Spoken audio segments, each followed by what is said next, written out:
মহাদির লাইভে তোমার দাদা ওই গল্প করে করে পুরনো করে দিয়েছে। হ্যাঁ হ্যাঁ, সেই গল্প, হ্যাঁ বাবা আর দরকার নেই, আমাদের কোনো গল্প শোনার কোনো দরকারই নেই, আমরা বলে দিচ্ছি আর গল্প শুনবো না, আর বাসের গল্প বলতে হবে না, সত্যি না সত্যি কেউ শুনতে চায় না সন্দীপের কাছ থেকে ওই বাসের গল্প। বলবো কি, না না, ক্ষমা দাও মা, আমাদের আর একদম দরকার নেই শোনার।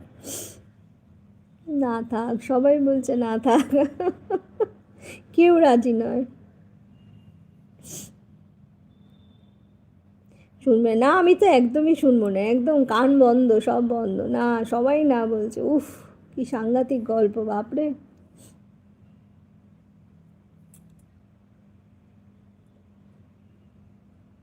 হালকা করে বলি না, হালকা করে, মোটা করে, পাতলা করে কিচ্ছু করে বলতে হবে না, একদম না।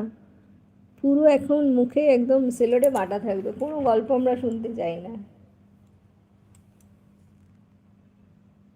ছেড়ে দাও দাদা, হ্যাঁ হ্যাঁ একদম।